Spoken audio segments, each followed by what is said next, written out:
What is up sa inyo mga gala? Good morning! Back again with another vlog. Pasensya na kung medyo late tayo nakapag-upload ulit. Very busy week. Tapos na ang kasal. Officially, misis na talaga. Ano na tayo? Sarado na ang... Ano ba magandang joke? Hindi ko alam, wala na maisip na joke. Anyway, for today's errand, lalakad lang tayo ng first PMS ni Amber. So, di man natin narating yung 500 Odo, meron naman tayong first month. So, ito yung first month PMS. And kahit pa paano naman, meron tayong 358 Odo.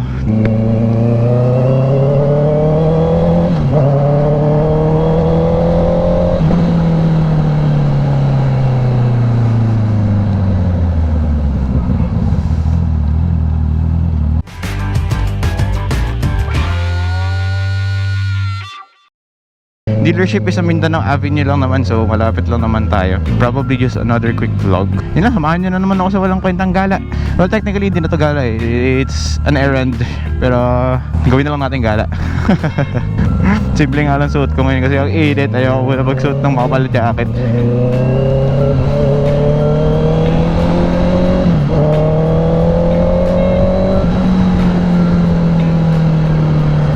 Kailangan ko ulit i-car wash si Baby Amber kasi umulan-ulan nung nung wedding day andun siya nun, kasama siya sa sa pictorial namin. Ang ganda nga nung SD namin, parang advertisement ng Honda CB.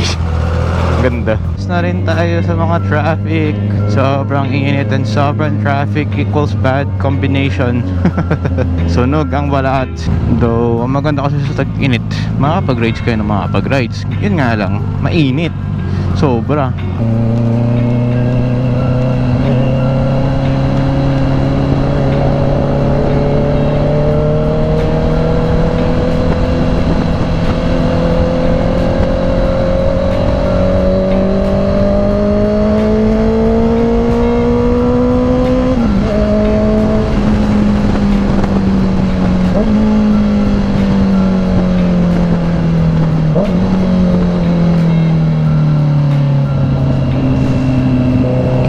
Sarap pag mahataw ng ganun. Lamig. Sana hindi na traffic dito. Minsan kasi sobrang traffic dito sa Mindanao. Ko lang kung bakit. Pero tingnan ko kanina sa Google Map, wala naman. Sana alamin natin. Sana makasalubong natin sila Kenji, no? Dito laging dumadaan si Kenji. So tanghaling tapat. Well, 9. Sunog yung legs ko. Hindi kasi ako naka-maong Naka-noong yung cargo pants. Paborito ko yung pantalon.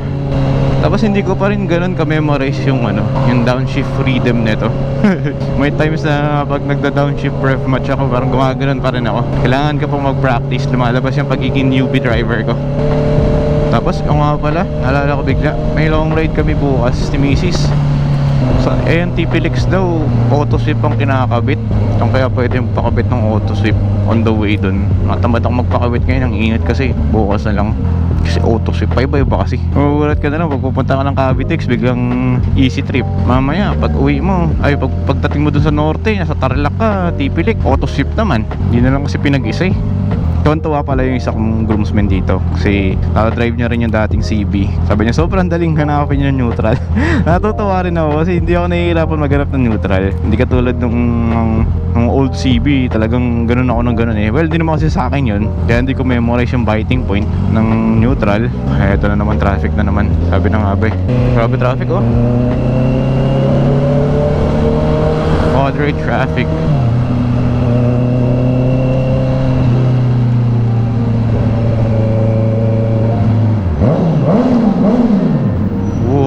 Sarap. First time ko narinig si Ember sa ilalim ng Solay. Joke lang, traffic din wala dito. Sana nandun si Creeper sa si Papa Creep sa dealership. Storeboyin ko siya. Pa 10 o'clock pa lang naman Tingin ko pa bukas pa lang itong yung dealership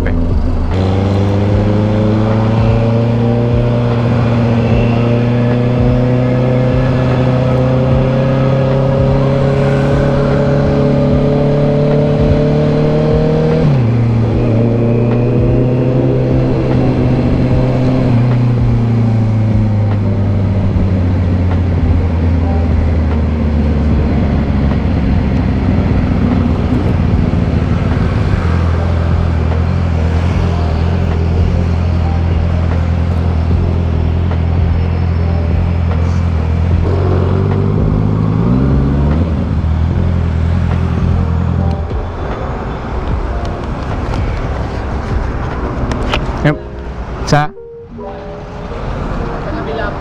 Ay, PMS? Small bike lang po to, sir. Ano na? Small bike lang. Ah, okay. Saan yung ano? Big bike po sa taas. Dito lang po, sir. But- Parang lang po sa gilid. Tapos akyat po kayo sa sikap po. Ah, okay. Sige. Paano kaya ako ikot? Pwede? Counterflow muna lang. Ha? Counterflow. Oo. Dito lang sa gilid.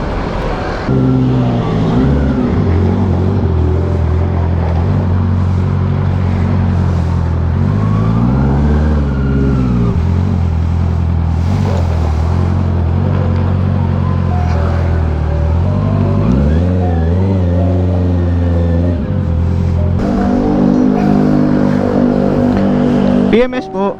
PMS. MS, maganda sa taas. Pogi nito. Kilala ko kanina to. Tama sa taas. Sir Doc. Sige pa. Dito na tayo sa Honda. Pakainit. Tayo ng pwesto doon. Tayo aakyat. Bago kayo sa stock na Joy, no? Wala pa.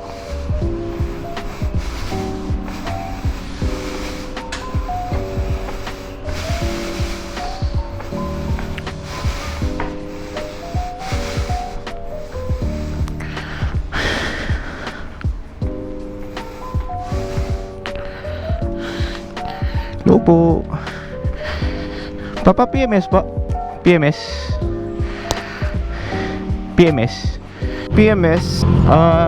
Fortunately, I cannot take a video inside. Pero kita niyo naman yung pagpasok ko kanina ng dealership.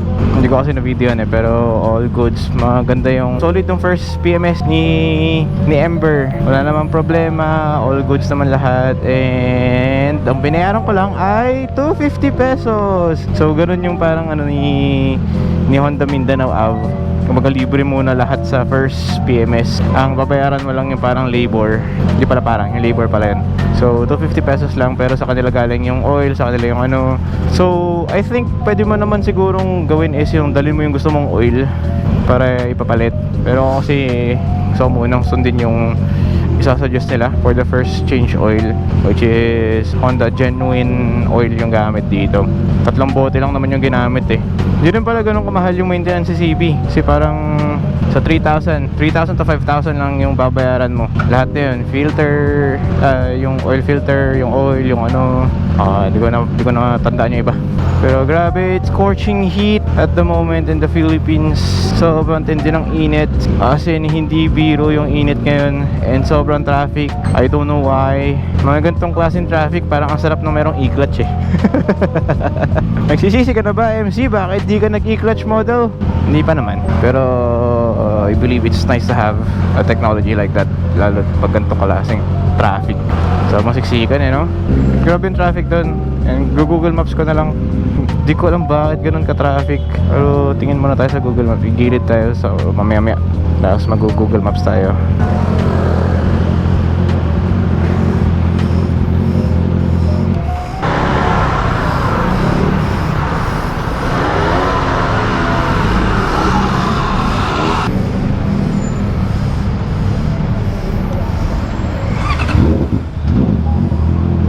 Lagpas na rin ang traffic sa wakas. Mikot lang ako somewhere para hindi na dumanda sa traffic. Dito tayo sa C5. Di ba to? Hindi maipit na sa traffic. Hindi ko lang bakit sobrang traffic pa NLEX. Kapag init pa naman tanghalin tapat. Sunog na ako. Tsaka gutom na ako. Hintay pa ako ni Mrs. sa bahay. May lunch. Diyan na mabilis yung PMS. Diyan na lang din maaga ako nagpa-schedule.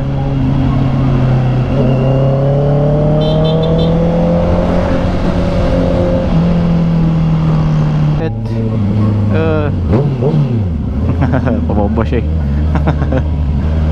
Oo, ngayon lang nakadaan dito. Ganito pala dito sa U-turn.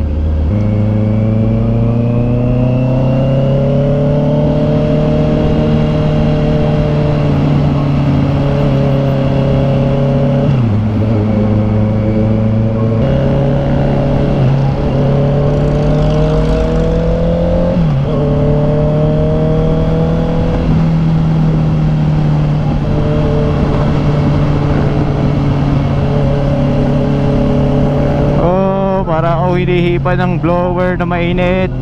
Para nakatutok sa akin ng ganun. Oh, grabe. Holy crap. Grabe mag-drive ng gantong ng gantong tirik ang araw.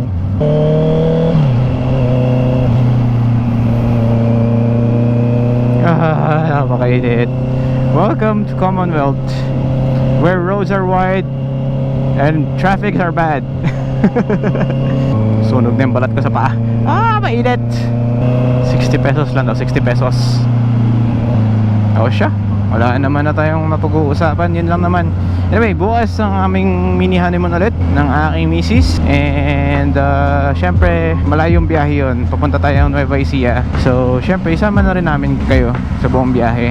And introduce natin sa inyo ang mga pwedeng puntahan sa Nueva Ecija, di ba? Matutuloy na natin yung tunay na mga adventures.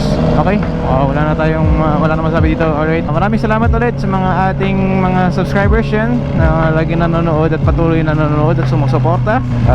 Syempre sa mga bagong viewers dyan, kung nagustuhan nyo yung video na to, syempre hopefully magpindutin nyo yung subscribe button. And syempre like nyo na rin itong video na to. Malaking tulong sa akin yan. Maraming salamat ulit at paalam.